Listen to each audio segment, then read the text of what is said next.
Halo Sobat Entrepreneur, selamat datang kembali di channel YouTube saya. Pada kesempatan kali ini kita akan membuat video untuk membahas 4 saham perbankan yang terbesar ada di bursa kita. Nah, sebenarnya saya nggak ingin buat video sampai libur Idul Fitri selesai karena saya melihat market juga akan ada potensi terjadinya koreksi. Kalau teman-teman yang ada di grup WhatsApp atau juga teman-teman ada di grup Telegram ya, saya udah calling, saya udah peringatkan dari jauh hari bahkan sebelum kejadian IHSG masuk ke area 7.100 sampai 7.200, saya udah ingatkan bahwa akan ada potensi terjadinya koreksi di dalam market kita. Itu kita bisa lihat dari sisi secara technical analysis dan juga behavior market ketika menyambut libur panjang, teman-teman. Ketika kita perhatikan secara teknikal, dia ada divergent. Kalau kita lihat secara sentimen, dia akan menyambut libur panjang. Ya udah, berarti secara intermarketnya sudah terkonfirmasi, teman-teman. Oleh karena itu, kemarin kita udah calling bahwa coba lebih konservatif ada di market.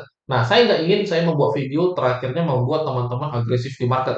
Makanya mungkin teman-teman yang ada di YouTube kita sudah ada kurang lebih 2 minggu saya tidak membuat video karena saya melihat dalam waktu dekat akan terjadi sebuah koreksi gitu, dan benar aja koreksinya masuk ke area yang memang kita udah forecast sebelumnya.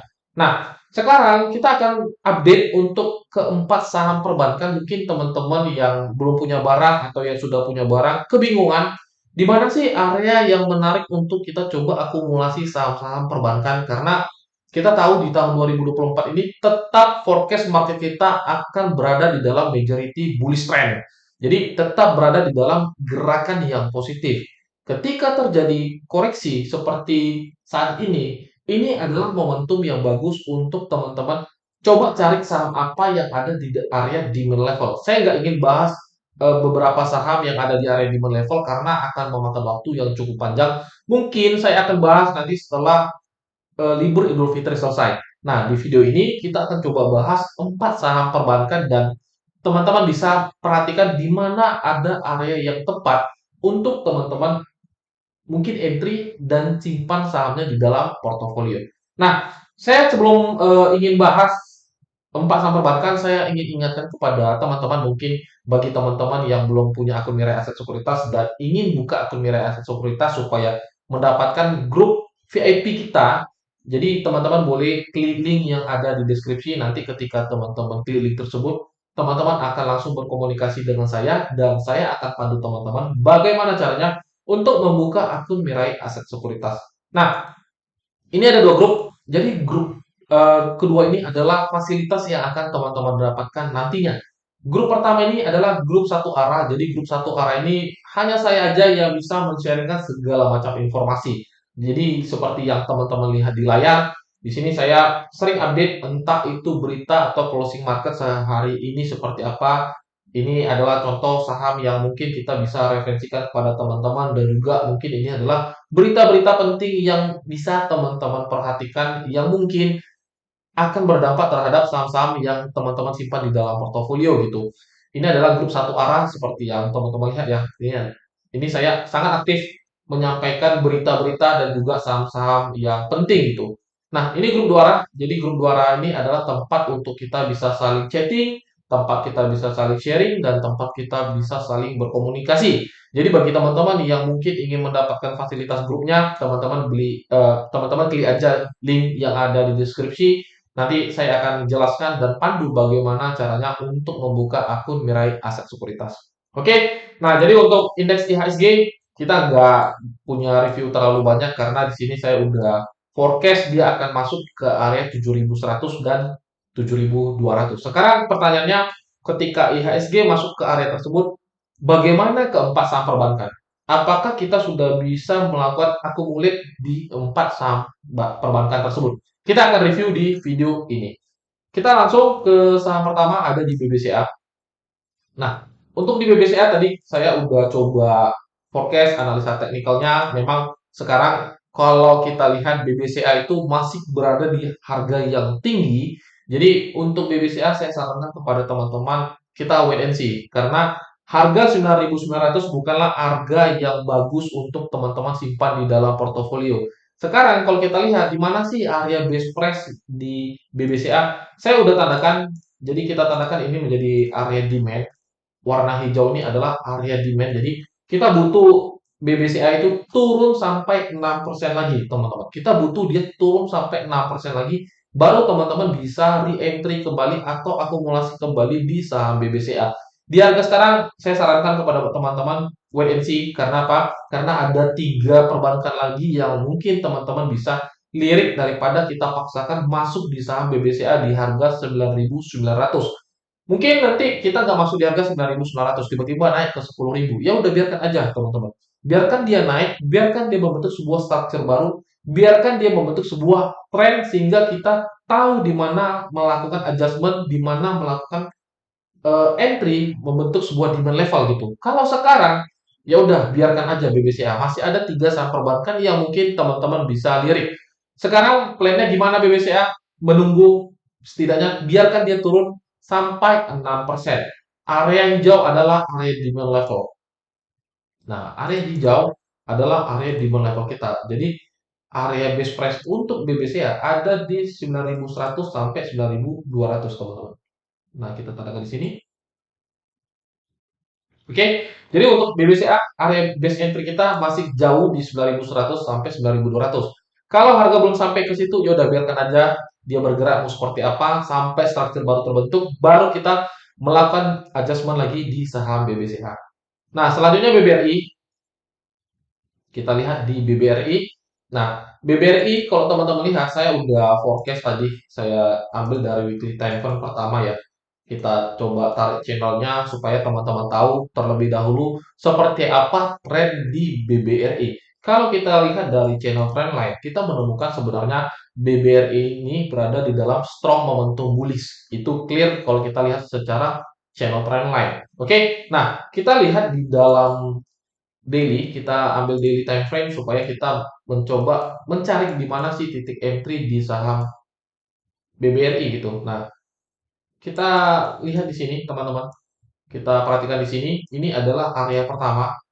Ini adalah area pertama. Kenapa saya katakan ini menjadi area pertama? Karena kalau kita lihat dari weekly, ini ada area imbalancing namanya, teman-teman. Ini ada area imbalancing.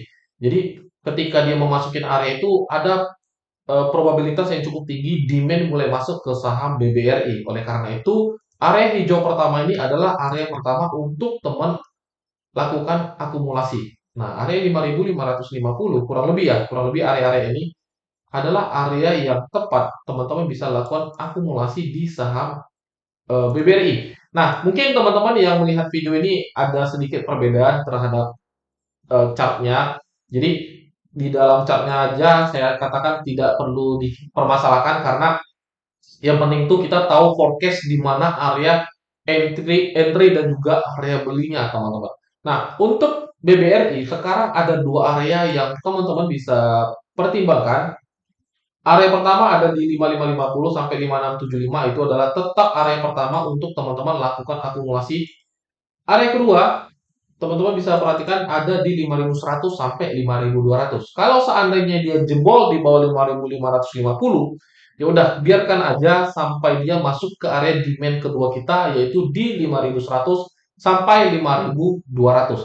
Nah, sekarang kalau teman-teman lihat kita punya forecast itu dia akan kejar channel trendline, teman-teman. Dia akan kejar area channel trendline bullish-nya yaitu di 7.000. Kita punya forecast kalau sampai akhir tahun sih kita punya target 7.000. Kita optimis sampai akhir Desember dia bisa capai 7.000. Nah, kalau kita lihat dari harga closing sekarang di 5675, dia punya potensi upside itu sampai 23%, teman-teman. Jadi ketika terjadi sebuah penurunan seperti ini, teman-teman bisa pertimbangkan untuk entry di saham BBRI karena ingat ketika terjadi sebuah penurunan, itulah momentum kita untuk entry di sebuah saham supaya kita bisa mendapatkan harga yang lebih bagus atau yang lebih murah. Oke, itu untuk BBRI. Selanjutnya Mandiri. Untuk Mandiri, nah teman-teman lihat kita udah fokus juga. Jadi untuk Mandiri di sini ada negatif divergence. Kalau kita lihat di sini ada negatif divergence. Ini ada support ya, ada support kurang lebih di level harga 6.600. Ini ada support di 6.600, tapi untuk kita simpan sahamnya sih di area ini kurang menarik. Kalau teman-teman yang suka trading ya mungkin sah-sah aja kalau di bawah 6.600. Tapi bagi teman-teman yang mempertanyakan di mana sih area base price-nya, saya sarankan teman-teman wait and see sama seperti di saham BBCA karena behavior saham perbankan ini dia nggak selaras teman-teman.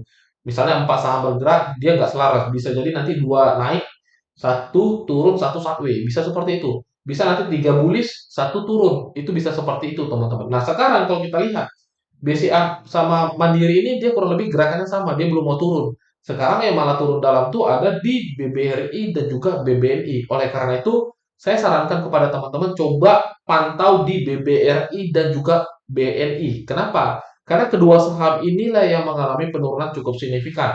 Oleh karena itu, pasti kita bisa mendapatkan area yang menarik untuk kita simpan di dalam portofolio. Nah, untuk Mandiri, sekarang kita sih berharap dia jebol support aja, teman-teman. Kita sih berharap dia jebol support masuk ke area 6.100 sampai 5.900. Kalau sampai dia tidak capai ke area tersebut, nggak apa-apa. Kita tunggu dia membentuk sebuah base. Kita tunggu dia membentuk sebuah area demand zone yang baru. Kita menunggu dia membuat sebuah zona area beli yang baru. Kalau sekarang, ya udah kita biarkan aja.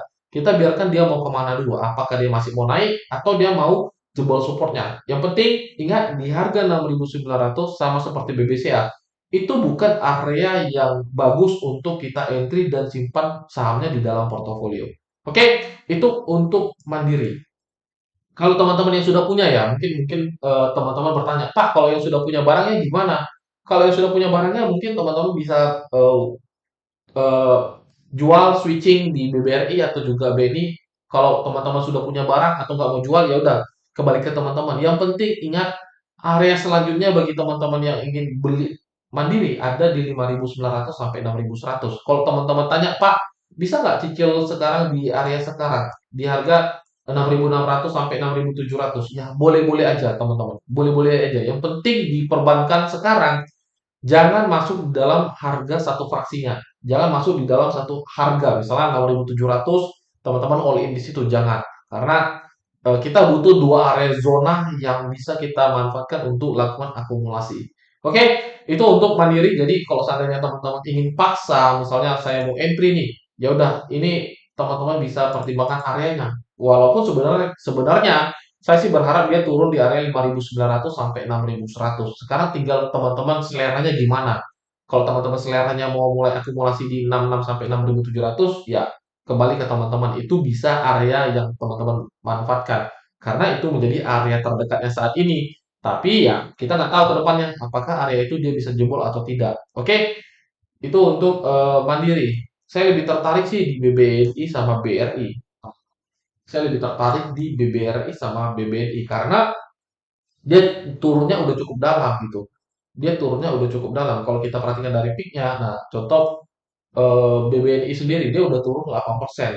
Nah, sekarang kita berharap sih dia bisa turun lagi sampai 5.200. Ada dia upside-nya itu sampai 12% penurunan gitu. Nah, sekarang kalau kita lihat untuk di BBNI, ini ada area pertama. Ini ada area pertama, teman-teman.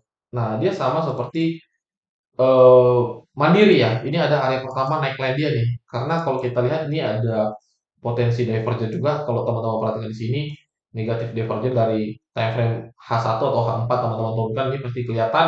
Nah sekarang ini menjadi neckline-nya area pertama, kalau besok dia turun lagi teman-teman, kalau besok dia turun lagi atau beberapa hari ke depan dia turun lagi, misalnya seperti ini, ya udah teman-teman bisa ambil langsung saham BBNI. Kalau seandainya besok dia masuk di area 5.100 sampai 5.200, ya teman-teman bisa hajar sahamnya karena ini berada di dalam tren yang strong bullish, jadi teman-teman bisa entry. Kalau seandainya sekarang teman-teman mau entry juga saya rasa sih it's okay gitu.